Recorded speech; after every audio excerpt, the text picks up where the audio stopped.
care of themselves and those who don't.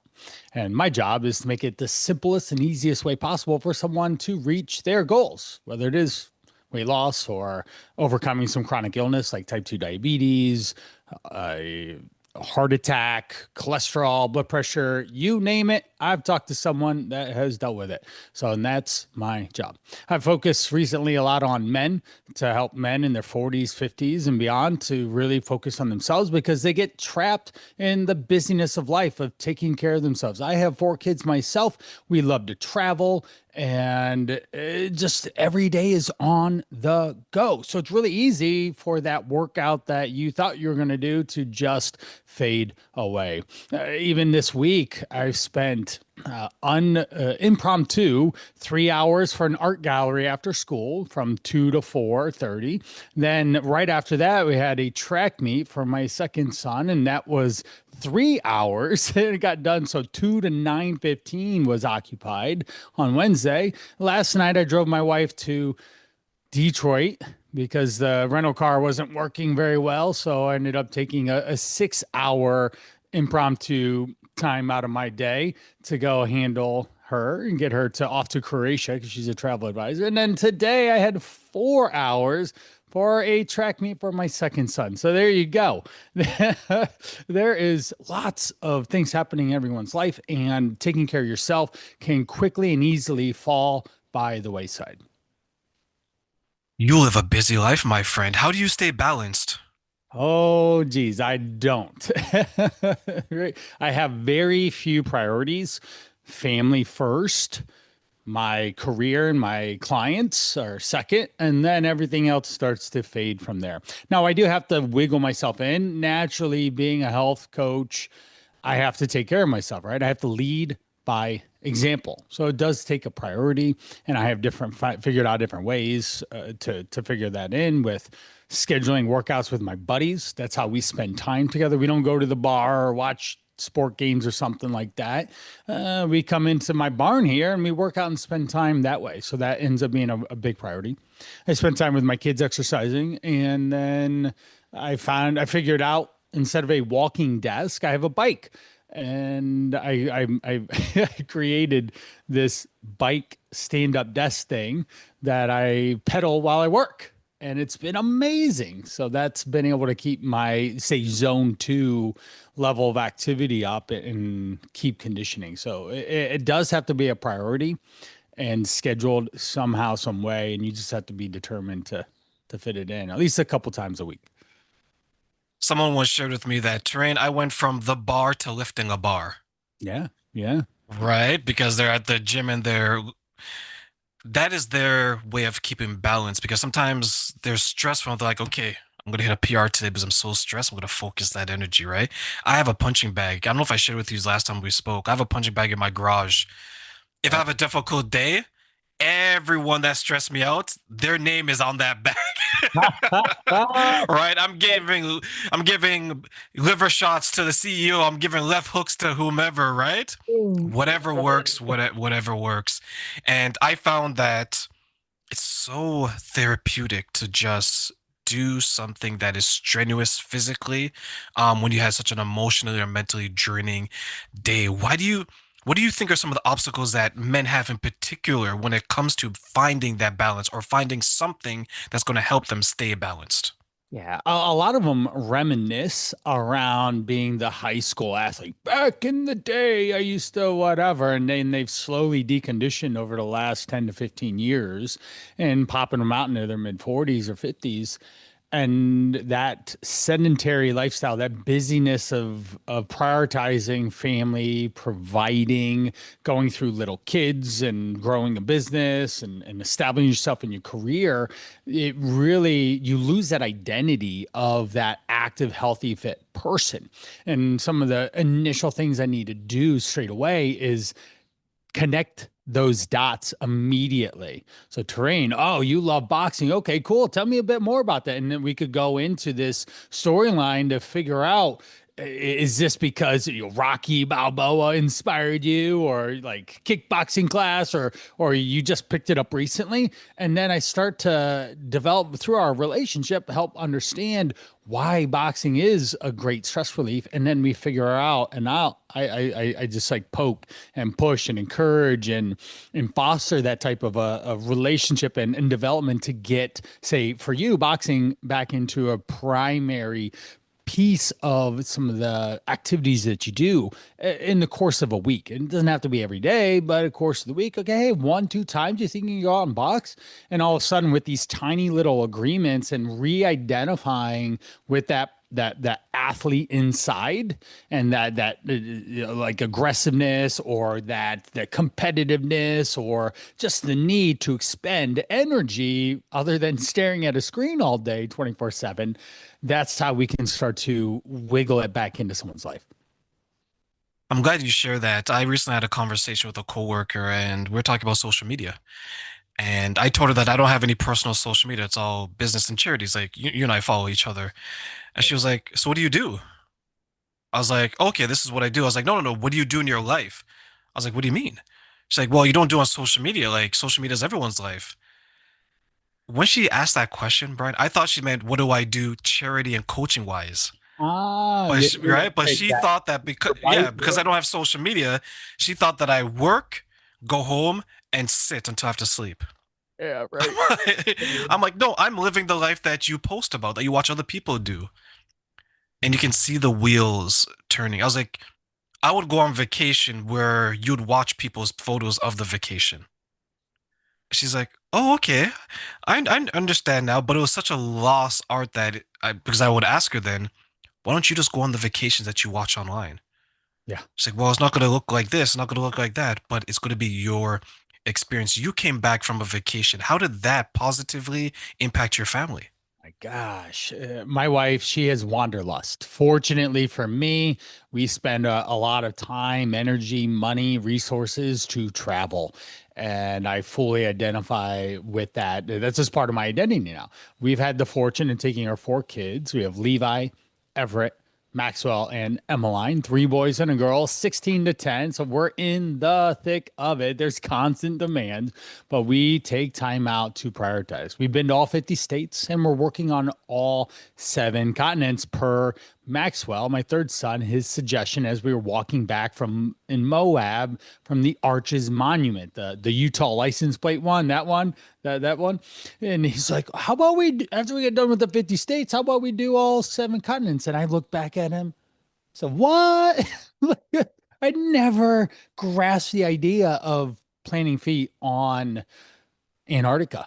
And now we have conversations about going through the Drake Passage. You're going to get the Drake Lake or the Drake Shake. And it's where this convergent of 3 massive bodies of water converge into this inlet to get to Antarctica, and the only way to get in is through a ship. And you certainly could fly, but then you just basically add a zero for 6 people to be able to afford that. But a ship is the way to go. And we're talking about all this adventure and stuff. And so we just got back from South America, Peru.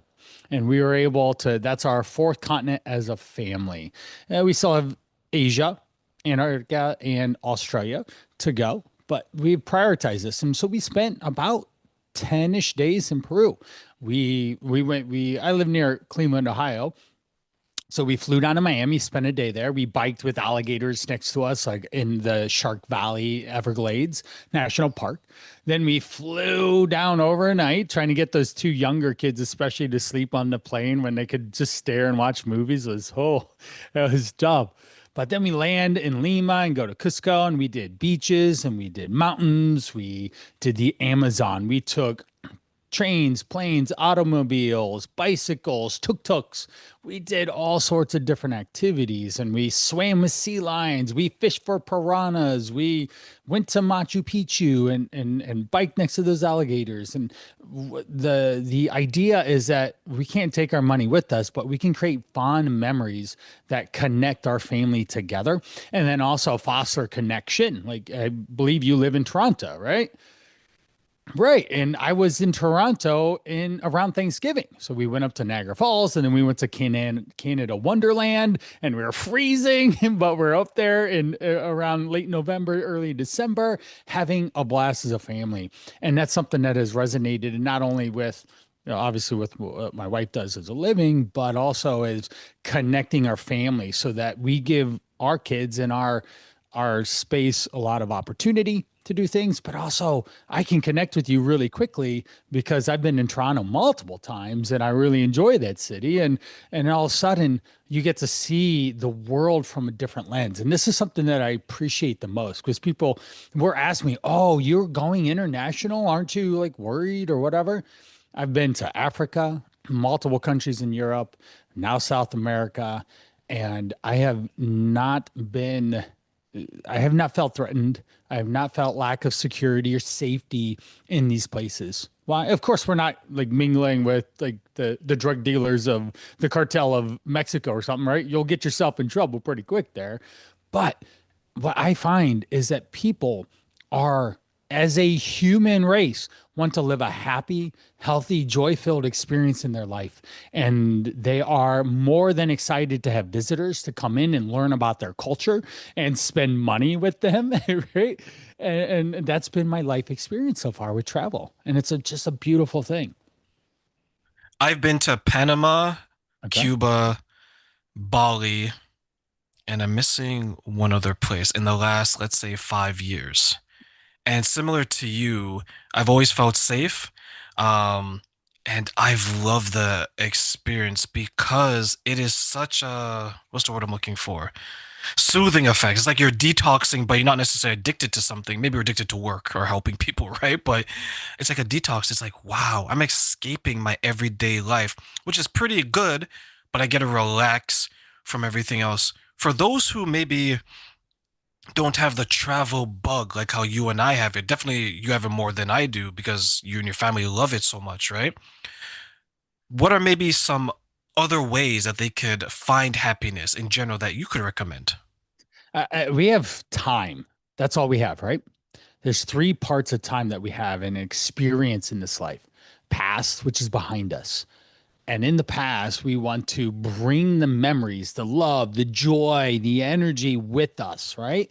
We want to learn from our mistakes. We don't have to live in our mistake and carry that with us as our identity for the continuation of the rest of your life or something. Say you did something bad and like everyone does bad stuff. Sometimes you get caught, like you go to jail. Like you don't have to be a you know, any of that stuff. You can reinvent yourself every step of the way. So we bring the love, the joy, the shared joyful memories. We learn from our experience. We have the present. This is all we have. You and I are engaging right now, and I want to be as present as I can. And that's so important, especially in our current modern day of age. And there's, I don't know about you, but AI and everything has been fast forward. Like I think we're on a rocket ship in terms of just the attention and the seeking and the dopamine and the instant gratification and all these things, and people in their phones in their face all the time, and so we don't actually appreciate the present. And that's something that we really need to tune into because it's really easy to put your head in the sand, scroll for an hour, and then next thing you know you passed out and your phone hits you on your face to wake you back up to go to bed. And then the future we have, that's the third component of time. And I believe you should live in anticipation of the experiences that you want to have.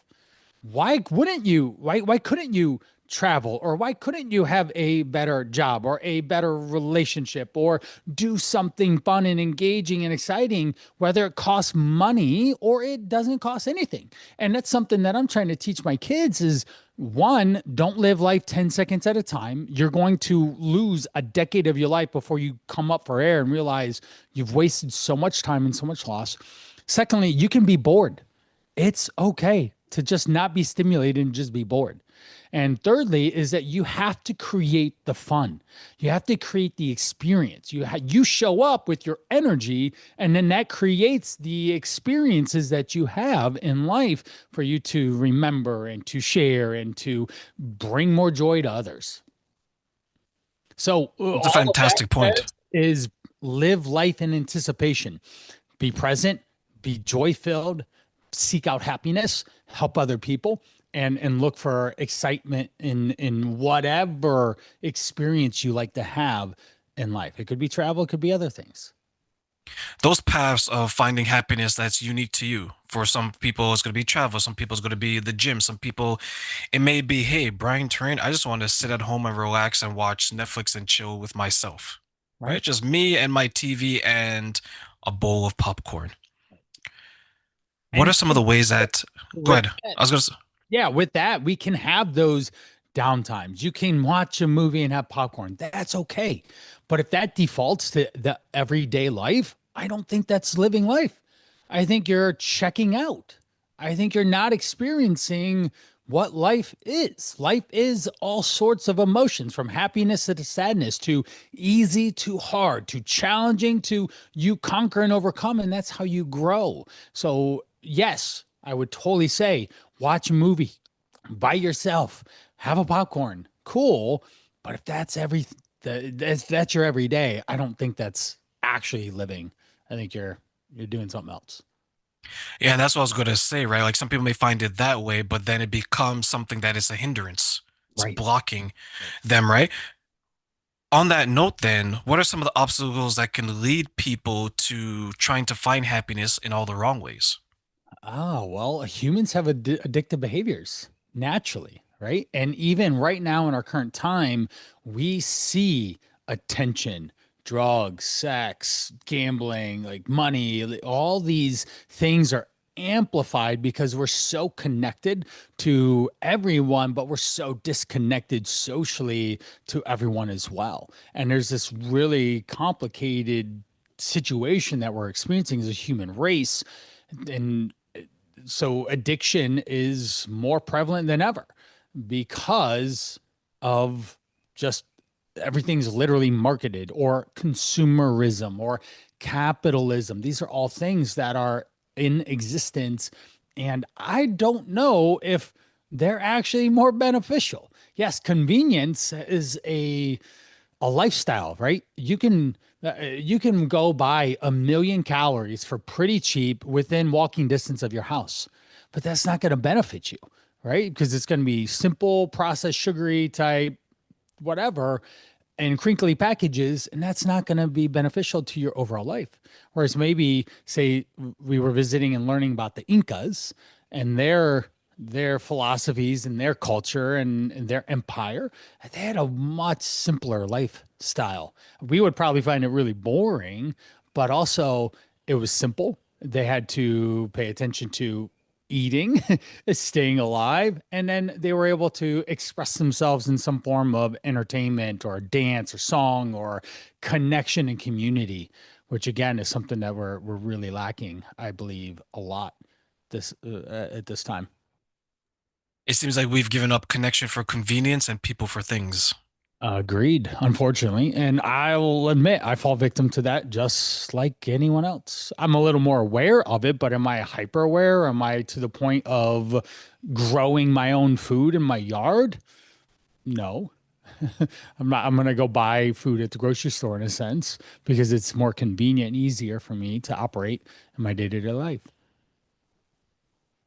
I remember that I was reading somewhere where the person was going shopping and she was, since you mentioned food, and she was complaining. She made a video about it. She's like, food is so expensive. I can't believe there's taxes on foods and the prices keep going up. She showed her cart and people were like, where's the food? And she's like, what do you mean? She's like, chips, cookies, Yeah, yeah, yeah. right? These things, I'm like, that's not food. They're like, where's the meat? Where's the salad? Right? But her mind, she was conditioned to think of cookies, chips, and so on as food versus something else. Could it be that sometimes our perception is skewed and that's really what's impacting us? Totally. Marketing 101. You and I both know this slogan really well, right? Because we're about the same age in a sense, and they're great. That's Tony the Tiger, Frosted Flakes, right? We've been indoctrinated that that is a great breakfast cereal in a sense, right? Everyone knows Tony the Tiger in a sense. At least our age group does, right? Because you got it on Saturday morning cartoons and all this stuff, right? And so we're inundated with marketing and let's say nutrition, because I talk a lot about nutrition. I'd say about 75 to 80% of the time I'm talking to people about food and how to have a better education, understanding, responsibility around it and all, and to learn. And you learn about nutrition two different ways: from parenting, from your parents, right? And whatever they knew or learned or shared with you. And then marketing, which probably influenced your parents. I was born in the early 80s, a hamburger helper and all these things and McDonald's and all these things started to become prevalent a lot more, and a lot more marketing dollars and everything put into it. So then by default, I could easily just fall into just society saying, "Oh, there's McDonald's, ba da da da da." I'm loving it, right? There's a blend of two different jingles from McDonald's that I know, and just follow suit. Oh, we passed McDonald's. Ding, Pavlov's dog goes off. I got to go see the Golden Arches because my mouth's salivating because the fries are manufactured to taste amazing. And there's the problem. Or I can say, hey, I need to be responsible. And a large fry, people, is basically a meal. It's like 600 calories. So you will, you're just going to forego a whole meal if you're going to eat that. And it's not going to move you in the direction that you want to go toward better energy, better health, keeping your weight managed well, unfortunately. I was looking at the food pyramid since you mentioned we're around the same age. I remember when we are growing up, I think it was heavy on the greens, if I Right. remember correctly. Bread, cereal was this, as you That was the mentioned, Tony the base Tiger. of it, right? That was the big one, right? Right. The triangle. Now it's inverted. Now Yep. it's less of that and it's more of the protein, more of the vegetables. And you remember that saying, you can't leave the table until you eat your vegetables? That's right. Or clean your plate, right? Or clean your plate. I was part of Clean Plate Club. Yeah. Is the focus on what's the word I'm looking for it? Food that is beneficial to us or food that maybe we're more emotionally tied to, such as the sweets. Is there a disconnect between the two that you see in the men that you're helping? Yeah. Well, episode 51 of Driven for Health, that's my podcast. I've been shamelessly plugging with my drink up, but I actually talk about the new food pyramid and what it means and all. Here's the easiest takeaway: whether you think it's right or wrong, or the old pyramid's right or wrong, or my plate is right or wrong, those are three government led initiations on food. People don't follow them. So it doesn't matter. You could totally blame the old one or the new one or the my plate or whatever. People aren't following those. They're not eating whole foods. They're not eating an appropriate amount of calories at the time that they need to ingest calories in food. They're over inundated with sugary processed carbs and fats, ultra processed foods that taste amazing and are by default everywhere you look, with shiny, crinkly packages, and just they beckon to you, right? They call. It's like Reese's, come enjoy me, right? And that ends up being the bigger issue than whether we can say this government-led nutritional approach is healthier or better or whatever than another. I don't that's what I'm thinking, is that just people just don't follow it plainly, because if they did, they would eat things in a reasonable portion amount of food, and we wouldn't have a lot of people in a overweight, a obese, morbidly obese, or chronic illness type categories right now. As men and women get older, because I know you work with men over a certain age, is Yeah. that a struggle for them to maintain a healthy form of anything really, from food to activities, anything that they're intaking in their lives? Yeah. habits, behaviors. These things are ingrained in them, and we have to find ways to break those down. Example, you've heard this one, everyone listening, and will hear this phrase. You can lead a horse to water, but can't make it drink it, right? Right? We've all heard that. But there is a way to get the horse to drink the water. Do you know what it is? I was gonna say push the horse's water in, head into the water. That isn't going to get us to drink though, right? No, no, I would say that you probably want to lead by example, give it a reason to. Exactly. And what a simple reason to get the horse thirsty is salting the oats that it eats before you take it to the water source.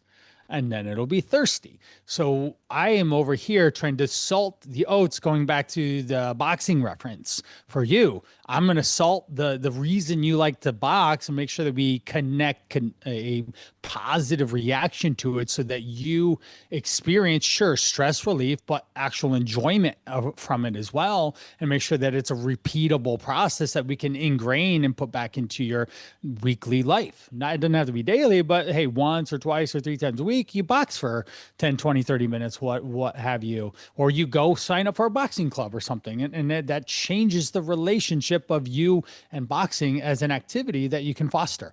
And that's part of the process. So you can teach an old dog new tricks, but with animals, and I found this pretty wild through my sheer volume of experience of doing animal specific type travel because we have four young kids and we thrive in an environment with animals with our kids and stuff. They have a blast. So fishing for piranhas, how do we get the fish, the piranhas, right? We didn't just jump in and put our finger in and pull it up, right? No, we use bait, right? Or I remember in San Diego at SeaWorld, the amount of food that they gave the orcas every time they did a trick. I mean, they were taking like a shovel worth of fish and throwing it in their mouth to reinforce a positive behavior.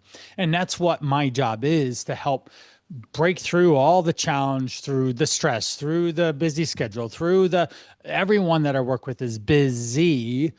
And so how do I get them to create a new identity or a new connection to taking care of themselves?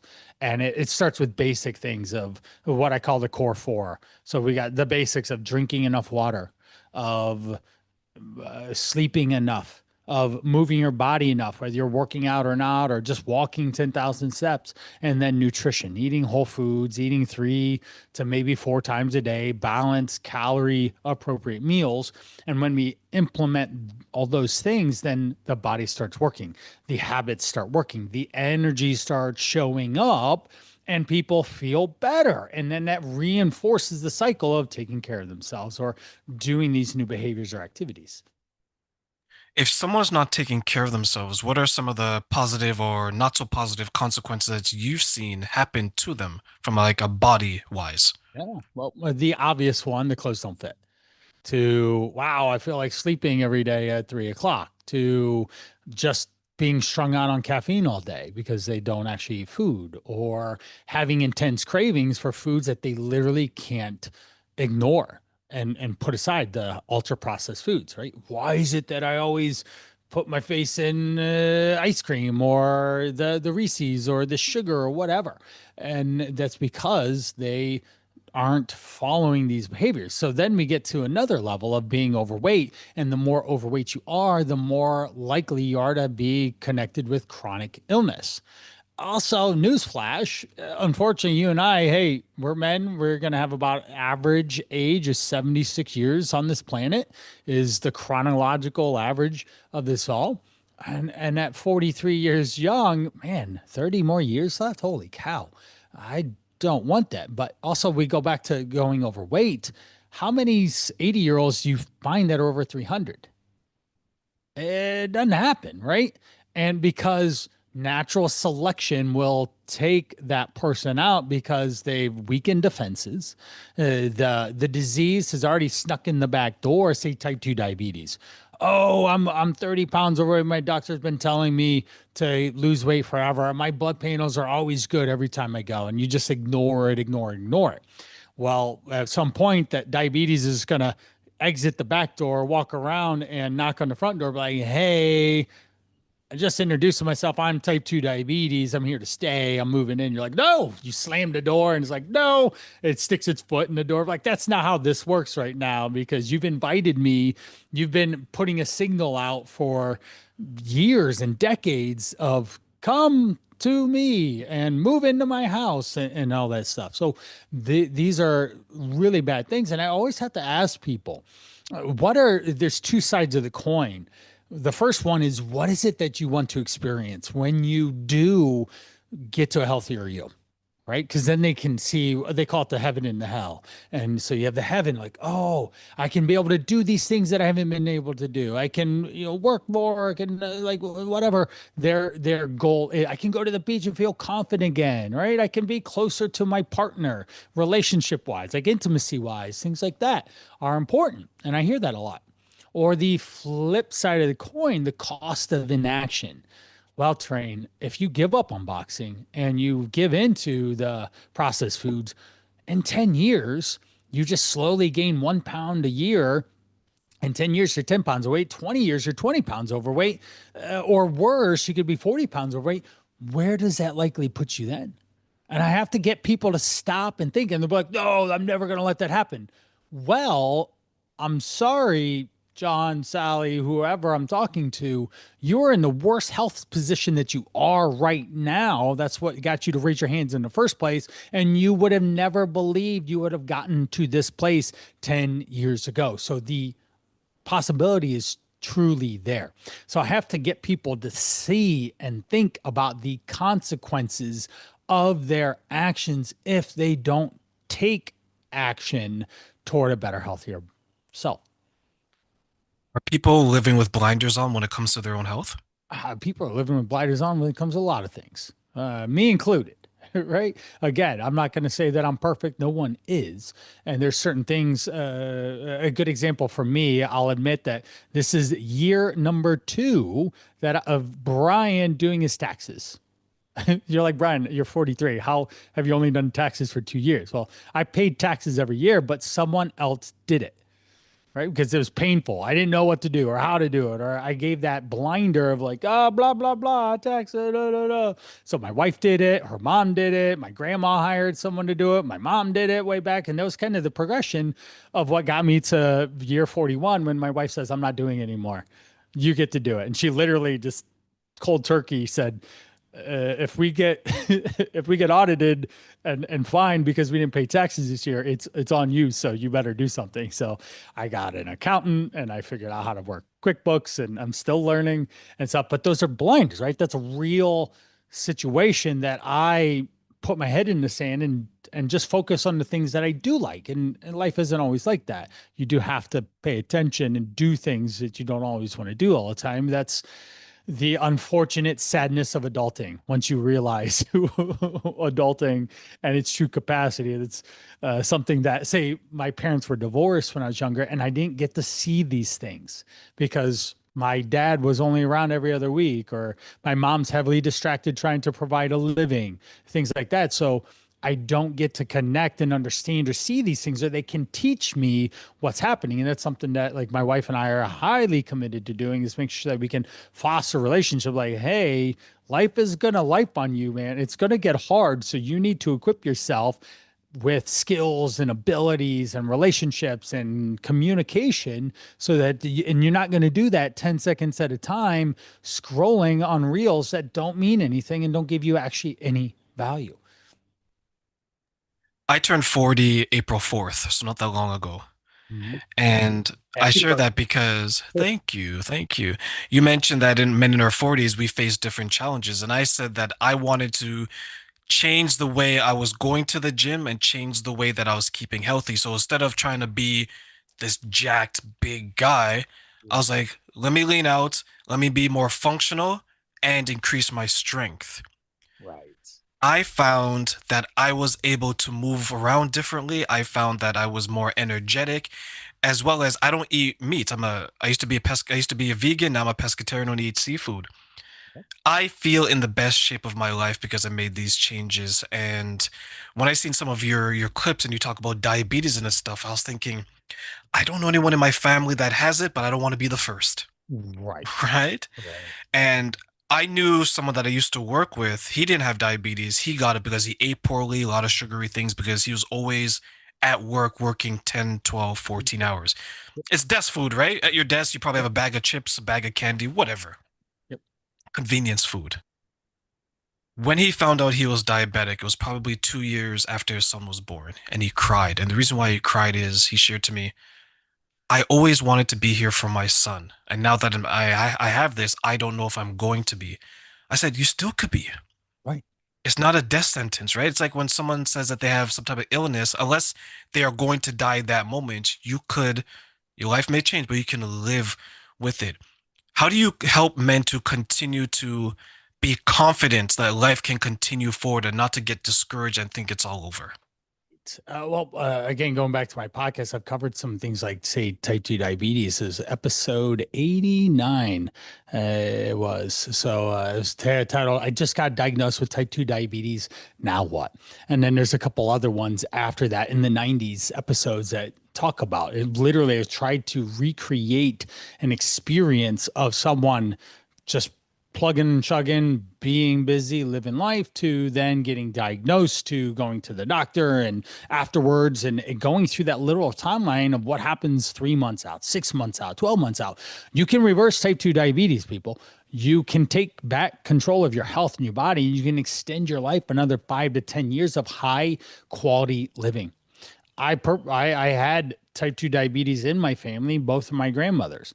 The first one, I don't know, Grandma Ellen, I don't know if she had gotten it or whatever. Unfortunately, she was overweight, and being overweight or at a healthy body weight doesn't imply that you are more or are less at risk. Skinny people get diabetes because of the high sugar carbohydrate content that they eat, but she managed it reasonably well. She got to age 84 and could function and do things and whatnot. My other grandma, Grandma Pat, she ended up getting diagnosed, and there was a very high A1C, and it wreaked havoc on her life.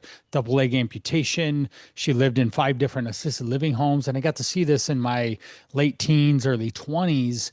This experience of her life for the last decade, and it was just traumatic, for lack of a better phrase, to her. To She was the true matriarch of our family, and everyone would come over to her house. Her house is that way, about 2 mile to 2 miles that way, and we would have so much time, fun and time. I have so many fond memories until the end. And so it is important to understand that you can change it by taking more responsibility. And yes, you're always going to be busy. There's never a good time. There's never enough time or money or effort or any of that stuff for anything that you need to make a priority. But you have to reshape, rechange your priorities and how your day to day life goes. And I always say this to people because, yeah, I talk to a lot of people about health, nutrition, and lifestyle, but also say if your work career was creating a lot of friction for our goal of being a better boxer and getting healthier in your 40s and feeling younger at 50 than you do at 40, right? That could be your goal. That's my goal. And but if work is causing this huge stress barrier, we're gonna talk about it. So, Terrain, do you really like work? And you're like, wow, it's really stressful. Da, da, da. And so you do realize you don't have to keep doing this, right?